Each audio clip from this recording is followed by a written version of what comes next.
ሰላም ጓደኞቼ እንዴት ናችሁ? የጽጌሬዳ ቤተሰቦች ደህና ናችሁ? እኔ ደህና ነኝ፣ እግዚአብሔር ይመስገን። ሁሉ ሰላም አለሁ፣ እግዚአብሔር ይመስገን።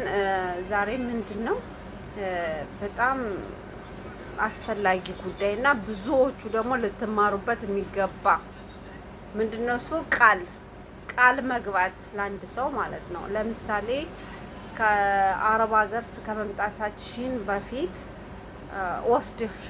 ወስድሃለው ጓደኛም ልትሆን ትችላለች፣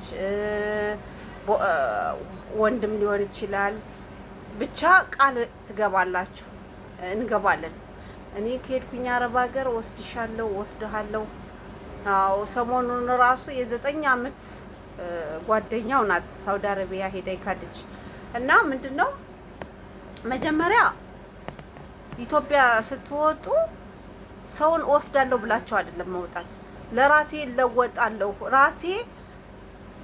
ለራሴ እለወጣለሁ ብላችሁ ነው የምትገቡት አይደለም? መጀመሪያ አረብ ሀገር የምትገቡት። ከዛ ከገባችሁ በኋላ ጥሩ ገቢ ካላችሁ ጥሩ ተከፋይ ከሆናችሁ ያንን ሰው አይታችሁ ብሩን በእጃችሁ ይዛችሁ ገባችሁ የምታመጡበትን ለደላላ የምትከፍሉትን ብር በእጃችሁ ይዛችሁ ከዛም በኋላ ነው አውጣ ፓስፖርት አውጪ ፓስፖርት ማለት ያለባችሁ። ገባችሁ? ምክንያቱም ኢትዮጵያ ያለ ሰው ወደ አረብ ሀገር ወይም የተለያየ ዓለም ሀገራት ሂዶ ለመስራት በጣም ይፈልጋል። ለምን? ያው የምታዩት ኑሮ ከባድ ስለሆነ ማለት ነው። ምንድነው እናንተ ግን ምንድነው የምታረጉ? አሁን የ9 አመት ጓደኛው ናት አይደል እንዴ ሳውዲ አረቢያ ሄዳ እንደዚህ የሚያለቅሰው ምንድነው ያለችው? ፓስፖርት አውጣ አለችው። ሁሉን ከጨረሰ በኋላ ሳውዲ አረቢያ ሄደች። እሷ ገባች ቀድማ። በቃ አንዳንድ ነገር ትረዳዋለች። ብቻ እንደዛ ነው ያለችው በቲክቶክ ላይ። እና እቁብ እየጣልኩ ነው፣ እቁብን ብከፍል 300 ሺህ ብር የሚያመጣት ደላላ የለም ምናምን ወሬ አበዛች። መጨረሻ ላይ አልፈልግህም አለችው። እንደሱ አይደለም። መጀመሪያ እናንተ ቃል ከመግባታችሁ በፊት አንድን ሰው አመጣሃለው እንዲህ ያላችሁ ቃል ሰውን እንትን ከምትሉ መጀመሪያ ብሩ ለደላላ የምከፍለው ብር አለኝ ወይ ማለት አለባችሁ። ገባችሁ? ምክንያቱም እናንተ ወስድሃለሁ በምትሉ ሰዓት እዛ ኢትዮጵያ ያለ ሰው ይጓጓል። ገባችሁ? ስለዚህ መጀመሪያ ምንድነው ማድረግ ያለባችሁ? ትሰራላችሁ። ሰርታችሁ ገና ከሆናችሁ 2 አመት ያልሞላችሁ ከሆነ እዳም ስላለ ብር አትይዙ። ገባችሁ? ከዛ በኋላ የምትቆዩ ከሆነ ብር ይኖራቸዋል። ገባችሁ? ከዛ ብሩን ነው የምትይዙ። መጀመሪያ ለሰዎቹ እዛ ሄዳችሁ ደውላችሁ ኢትዮጵያ ወስድሃለሁ እያላችሁ መጨቅጨቅ ሳይሆን መጀመሪያ ብሩን መያዝ፣ የምታመጡበትን ደላላ የምትከፍሉበትን ለደላላ ስንት ብር እንደሆነ ሰብስባችሁ መያዝ።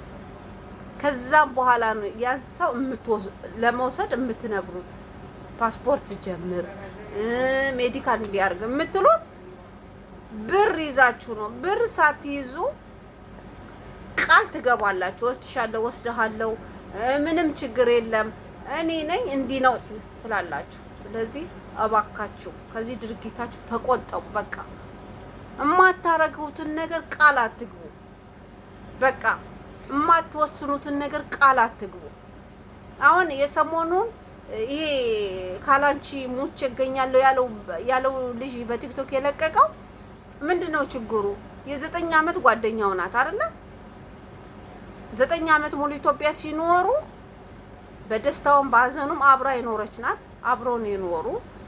እሷም እንደምትለው ትምህርቴን ትቼ ሰው ቤት ሰርቼ 3 አመት እሱን አስተምሬዋለሁ ነው የምትለው።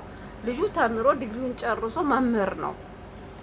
ግን ምን ብለዋለች? በሆነ አጋጣሚ ከዚህም አድርጋ ሳውዲ አረቢያ ገብታለች። ሳውዲ አረቢያ ከገባች በኋላ ፓስፖርት አውጣ 300 ሺህ ብር ቁብ ገብቼ እኔ ወስድሃለሁ ስትለው ልጁ ተፍ ብሎ ፓስፖርት አወጣ። ሁሉን ነገር አረገ። መጨረሻ ግን ምንድነው ያረገች? እኔ የምከፍለው ደላላ ታማኝ ደላላ የለም አለች። አንደኛ ይሄ የውሸት ምልክት። ውሸት የምታረጉት ሁሉ ውሸት አታውሩ። በተለይ እዚህ አረብ ሀገር ስትኖሩ አታጭበርብሩ። ኢትዮጵያ ያሉትን በቃ ውሸት ህይወት የለም። ውሸት አታውሩ በቃ። ስለዚህ እንዲህ ያለችው ይሄ ልጅ ደግሞ ስራውን መምህርነቱን ትቶ በቃ የ9 ዓመት ጓደኛዬ ናት፣ ብዙ ላይፍ አብረን እንትን ያለነን ሚስቴ ናት ብሎ እየጠበቀ ነው። ስራውን ሁሉ መምህርነቱን ትቶ ፕሮሰስ እያደረገ ፓስፖርት እያወጣ ከዛ ምንድን ነው ያደረገችው? ሂዳ ከማውጣ እንትን ካለችው በፊት ምንድን ነው ያደረገች? ሄደችና እቁብ ገብታ ምን ብላ ምን አደረገችው? አንተ የምትለወጥ ሰው አይደለህም፣ ተወኝ፣ እንደውም ሌላ ሴት ልፈልግልህ ሁሉ አለችው። ተወኝ ተወኝ አለች። ይሄ ሁሉ ለምንድን ነው? ለምን? ቃል መግባት ነው።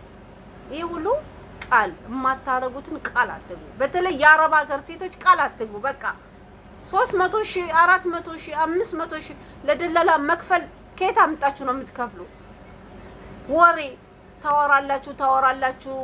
ታወራላችሁ የማታረጉትን በቃ የማትችሉትን አልችልም ነው ማለት ያለባችሁ። የሰው ልጅ የማይችለውን ነገር አልችልም በቃ የፈለገው ቢሆን አልችልም ነው አንድ። ሁለተኛ ነገር ደግሞ ይሄ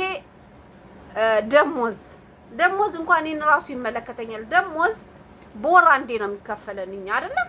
ሁላችሁም አረብ ሀገር ያላችሁ በሙሉ በወር አንዴ ነው ደሞዝ የሚከፈል። ግን አሁን ከራሴ ተሞክሮ እኔ በወር አንዴ ነው ደሞዝ የሚከፈለኝ አይደል።